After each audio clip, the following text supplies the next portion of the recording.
it's Wally. Don't eat. That's for the worms. Oh, I know. Thank you for helping. So it's in less than 24 hours, but it is day 2. We're technically a couple hours off the 24-hour marker, but close enough. Up until me standing over here, Wally didn't even notice that there were worms or anything in here, so it can't be that smelly yet. Right, big guy? So I put some extra cardboard and paper in here to absorb some of the extra moisture. So we have this ready to go, which I'm glad I did. Now, my worms that I have down here, I feed them usually by rolls of toilet paper that I roll with banana peels or, you know, whatever we have at the time, and I shove it in there, and that way I can gauge how quickly they're being fed and how quickly they're eating through their stuff. I did freeze a block of just all sorts of scraps that I will try in here eventually, but just to get them started, I wanted to just give them a few little things to munch on, and if I have to feed them sooner, I'm happy to do that. But for now, I think I'm gonna give them this just because I think that's probably a good amount to get started with. It's really unclear from the instructions if you're supposed to bury them, you know, because like in this, there's just burlap covering it, so technically anything could get in, but I think the whole point of this is it doesn't have flies and whatnot getting in there. I don't know. So day 1, we finished day 1. Day 2, it just says feed your worms.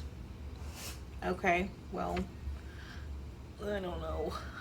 Make sure holes in contact with soil below. So I don't know if we're supposed to fill this up or not. I feel like we're supposed to, but I'm not 100% sure. So for now, I think I'm just gonna ease them into some food, and then I'll check on them in a few days and then put some more food in there, because it says make sure holes are in contact with the soil below. So it makes me think that it's gonna take some time for that soil level to build up. Plus, since this is their first meal, I don't want to overload them. Right, Wally? Okay, good helping. So for now, we're gonna feed them, and then I'll put the upper tray on, and then we'll fill it up with the extra bits. Ready to help, Wally? Okay. So we take this cover off. We don't need that right now. We don't need this cover. You smell the worms, Wally? He probably doesn't smell the worms. There's nothing in there for you yet. Okay, big guy. Okay, you don't fit there, but you try. Okay. Ooh. Yeah, don't eat them. You just smelling them? Yeah, those are worms. Okay. Okay, Wally, and we need you to back up. Back up, big guy. Come on. Yeah. Beep, beep, beep. Yeah, you got a big butt. Just kick you out of the way there. Okay. So, I don't know if we need to bury this food like the other food, but I feel like I should. So we'll see. Okay, everybody looks like they're doing okay here. Maybe we don't bury it. Maybe we bury one and maybe not the other. Okay, so this side over here,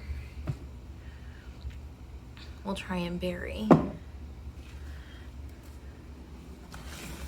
This. Some banana rolls, some zucchini butts in here. Oops. Maybe we bury one. We don't bury the other ones. And I have learned through the YouTube community that it is best to feed on one side and then go to the other side if you're harvesting containers, but I don't think it matters with this, but I'm curious to see how they do. So for right now, that's 3 tubes of food.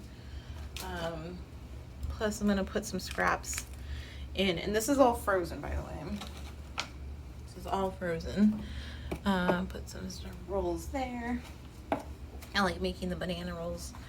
I freeze it because the internet tells me that it is healthier for them and helps make sure the moisture goes in and any germs, or not any germs, but any of the bugs that might be creeping around in there that you might not have noticed, go into the freezer, and then they die and they don't go into your stuff. So hopefully that works. That's not all 100% true for me all the time. Sometimes I do put stuff straight in, but okay. So 3 toilet paper rolls, spinach peels, and some random pieces. Obviously they're not going to be touching the next height of I don't know, the next layer yet, so I think we're gonna have to keep layering food in the weeks to come.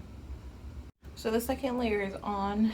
I wrung out with my hands as much of the coconut coir moisture that was in there. I did have a plain no print basic paper bag that I ripped up, and I did put along the edging just because I figured they could always use a little bit extra bedding, and in the meantime it'll help keep... There's a reminder for Alessandra. Oh, Google's reminding me things. It'll help keep some of the moisture potentially in here, because I think it's probably going to drain down into the bin below, which doesn't seem like a big deal, because then it, you know, it can just flow through to this bottom layer where the worm tea is. But I think it's going to be a while before anybody wants to migrate up here, because there's such a gap in the spacing, so they're not going to be able to reach it for a while. So we'll see.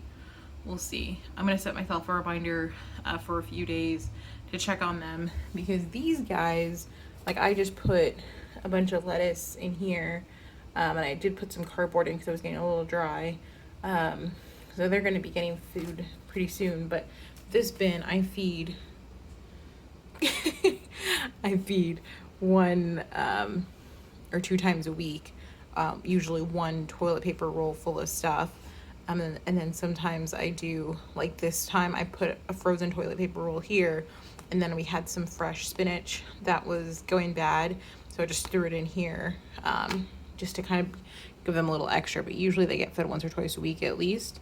So I'm wondering with these guys, since they're not established, if they'll be going at the same rate or a little bit longer. But for now, they're going to be happy and healthy in here.